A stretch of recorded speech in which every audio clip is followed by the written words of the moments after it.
অসমত কোনে চলাইছে গৰু মহৰ বৃহৎ সিন্ডিকেট গোমাতাক সুৰক্ষা দিয়াত ব্যৰ্থ হৈছে নেকি আৰক্ষী প্ৰশাসন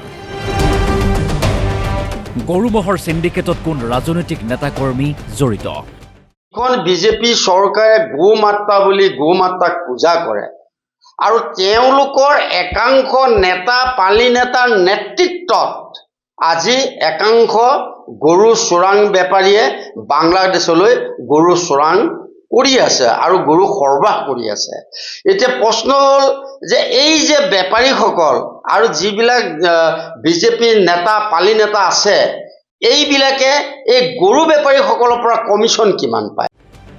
গোমাতা পূজা কৰা বুলি কোৱা বিজেপি চৰকাৰৰ সেই নেতা পালি নেতাবিলাক এতিয়া ক'ত গোমাতাক ৰক্ষণাবেক্ষণ দিয়াত ব্যৰ্থ হৈছে নেকি বিজেপি চৰকাৰ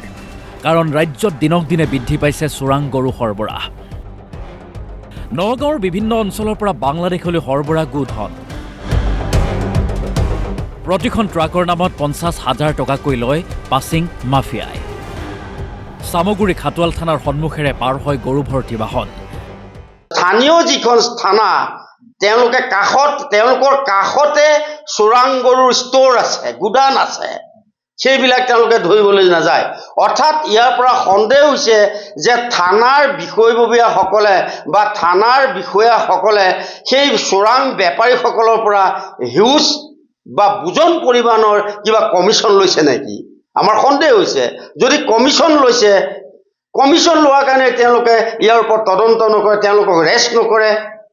শেহতীয়াকৈ নগাঁৱৰ বিভিন্ন অঞ্চলত বৃদ্ধি পাইছে চোৰাং গৰু মহৰ সৰবৰাহ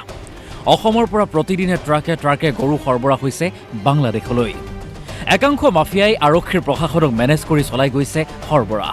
সামগুৰিত সক্ৰিয় হৈ উঠা গৰু সিন্ডিকেটৰ আঁৰত মুকতুল শ্যামল অবৈদুল্লাহ সিৰাজ নামৰ গৰু মাফিয়া জড়িত থকাৰ অভিযোগ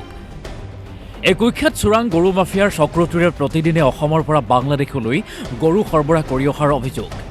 সৰবৰাহৰ আঁৰত জড়িত আছে একাংশ পাছিং মাফিয়া এই গোটেই চক্ৰটোক সহায় কৰে বিশ্বজিৎ ডেকা অমৰ গগৈ নামৰ পাছিং মাফিয়াই এখন গাড়ীৰ পৰা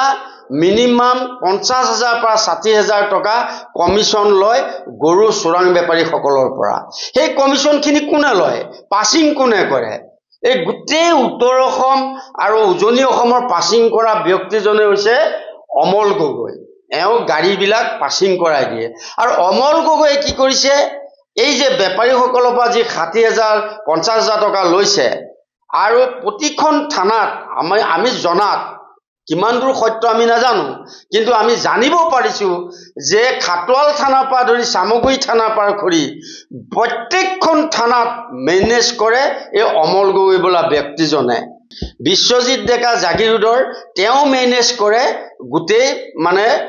মানে নগাঁও জিলা আৰু মৰিগাঁও জিলাৰ যিমান থানাবিলাক আছে তেওঁলোকে মেনেজ কৰে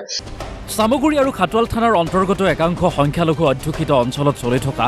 গৰু সিন্ডিকেটৰ বিৰুদ্ধে সংবাদমেল কৃষক শ্ৰমিক সংগ্ৰাম সমিতিৰ এই সিন্ডিকেট বন্ধ কৰাত ব্যৰ্থ হোৱা আৰক্ষীৰ বিৰুদ্ধেও ক্ষোভ উজাৰিলে কৃষক শ্ৰমিক সংগ্ৰাম সমিতিয়ে আজি খাটোৱাল থানা সামগুৰি থানাৰ যিসকল ওচি আছে বা বিষয়ববীয়া আছে বা আৰক্ষী প্ৰশাসন আছে তেওঁলোকে লাজ পাব লাগে এইটো কাৰণে লাজ পাব লাগে যে ডিজিপিক যেতিয়া আমি গোচৰ দিছিলোঁ ডিজিপিক গোচৰ দিয়াৰ পিছত নগাঁও জিলাৰ SSPলৈ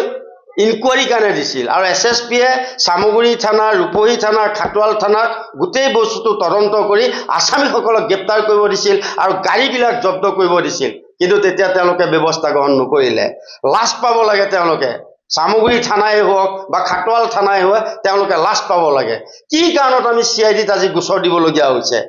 আনহাতে অসমৰ পৰা নদীপথেৰে হওক বা স্থলপথেৰে হওক বাংলাদেশলৈ গৰু সৰবৰাহ কৰাৰ আঁৰত একাংশ ৰাজনৈতিক নেতা জড়িত থকাৰো সন্দেহ এই সন্দৰ্ভত CIDত গোচৰ ৰুজু কৰিছে কৃষক শ্ৰমিক সংগ্ৰাম সমিতিৰ নেতাকৰ্মীয়ে পিছে প্ৰশ্ন হ'ল কোন এই বিশ্বজিৎ ডেকা আৰু অমৰ গগৈ কিয় আৰক্ষীক অভিযোগ দিয়াৰ পিছতো পাছিং মাফিয়া বিশ্বজিৎ ডেকা অমৰ গগৈৰ বিৰুদ্ধে কোনো ব্যৱস্থা গ্ৰহণ নকৰে পৰৱৰ্তী সময়ত সকলো তথ্য ফাদিল হ'ব সামগুৰিৰ পৰা হেমন্ত শইকীয়া DY 365